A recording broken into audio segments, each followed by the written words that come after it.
ভারতে সংখ্যালঘু মুসলমানদের উপর অত্যাচার, নির্যাতন এবং একের পর এক মসজিদ ভাঙা নিয়ে ক্ষুব্ধ মধ্যপ্রাচ্যের মুসলিম দেশগুলো।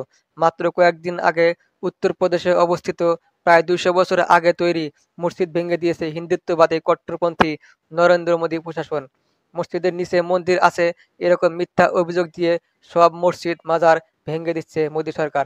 আর এই মসজিদ ভাঙার ডান হাত হয়ে কাজ করে যাচ্ছে ভারতের সন্ত্রাসী সংগঠন হিন্দু সেনা। এই হিন্দু সেনা সংগঠনটি প্রাথমিকভাবে ভারতের ২৫০টি মসজিদের নিচে মন্দির আছে মিথ্যা অভিযোগ এনে মসজিদ ভাঙার পায়তারা করছে।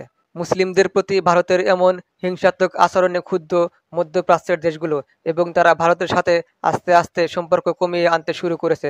ভারতের সাথে আগে থেকেই ভালো নাই তুরস্ক এবং পাকিস্তানের সম্পর্ক। বাংলাদেশের সাথে গত ১৫ বছর বাণিজ্য সম্পর্ক করে প্রচুর লাভবান হচ্ছিল ভারত, কিন্তু এখন গণেশ উল্টে গেছে। গত আগস্টে হাসিনা সরকারের পতনের পর ভিসা জটিলতা ও বাংলাদেশের বিরুদ্ধে মিথ্যা প্রোপাগান্ডা ছড়ানোর কারণে নিজের পায়ে নিজেই কুড়াল মারল ভারত সরকার। বাংলাদেশের মতো ভারতের সাথে দুবাইয়ের সম্পর্ক ভালো যাচ্ছে না। আগের মতো দুবাইয়ের ভিসা পাচ্ছে না ভারতের পর্যটকরা। সংযুক্ত আরব আমিরাতের নতুন আইনের কারণে ভারতীয়দের ভিসা পাওয়া কঠিন হয়ে গিয়েছে। আগে ভারতের চেয়ে কেউ দুবাইয়ের ভিসার জন্য আবেদন করলে সবাই ভিসা পাইতো। এখন ১০০ জনের ভেতর ভাগ্য ভালো হলে একজন ভিসা পায়, বাকি ৯৯ জন দুবাইয়ের ভিসা পাচ্ছে না। আর ভিসা বাতিল হওয়ার কারণে ভারতীয়দের অনেক টাকাও লস হচ্ছে, কারণ ভিসা বাতিল হলে হোটেল বুকিং এবং ফ্লাইট বুকিং বাতিল করতে হয়। আগে ৯৯% ভারতীয় নাগরিক দুবাইয়ের ভিসা পাইত, আর এখন ৯৯% ভারতীয়দের ভিসা আবেদন বাতিল করে দিচ্ছে দুবাই। শুধু দুবাই নয়, ভারতের সাথে ইরানের সম্পর্কও খারাপ যাচ্ছে।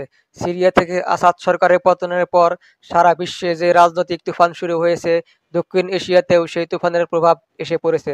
বিশেষ করে পরমাণু শক্তিধর ভারত বিশ্বের রাজনৈতিক চাপে পড়তে যাচ্ছে, কারণ সিরিয়ার আসাদ সরকারের পতন দক্ষিণ এশিয়ার রাজনীতিতেও ভারতের স্বার্থের উপর বড় ধরনের আঘাত করবে। বিবিসি খবরে বলছে, দক্ষিণ এশিয়ায় ইরানকে শক্তিধর আধিপত্য হিসাবে বিবেচনা করা হয়, কারণ দক্ষিণ এশিয়ার ক্ষমতার ভারসাম্য বজায় রাখতে একমাত্র ইরান ভূমিকা পালন করে আসছে। কিন্তু বর্তমানে তুরস্ক, সৌদি আরব এবং ইসরায়েলের আধিপত্যের বিরুদ্ধে চ্যালেঞ্জ হিসেবে দাঁড়িয়েছে ইরান এবং তাদের মিত্র দেশ ভারত।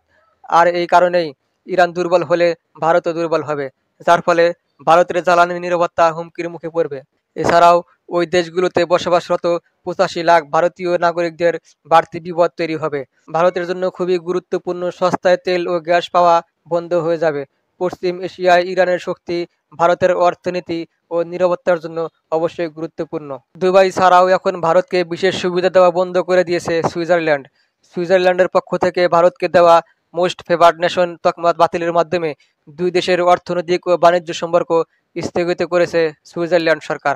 এদিকে ডোনাল্ড ট্রাম্প ক্ষমতার মসনদে বসার পর ভারতের ১৬ লাখ অবৈধ অভিবাসীকে আমেরিকা থেকে ঘাড় ধাক্কা দিয়ে বিতাড়িত করার ঘোষণা দিয়েছেন এবং আমেরিকাতে জন্মসূত্রে নাগরিকত্ব পাওয়া এরকম সকল ভারতীয়দের আমেরিকান নাগরিকত্ব বাতিলের ঘোষণা দিয়েছেন ডোনাল্ড ট্রাম্প। এবছর অবৈধভাবে আমেরিকায় প্রবেশ করার সময় ৯০,০০০ ভারতীয় নাগরিককে আটক করেছে আমেরিকার আইনশৃঙ্খলা বাহিনী।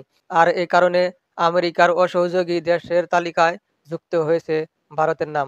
এদিকে কানাডায় শিখ নেতা হরদীপ সিংকে হত্যার দায়ে ভারতীয়দের বিতাড়িত করেছে জাস্টিন ট্রুডো। শুধু তাই নয়, কানাডা থেকে ভারতের একজন কূটনীতিককে বহিষ্কার করেছে জাস্টিন ট্রুডো।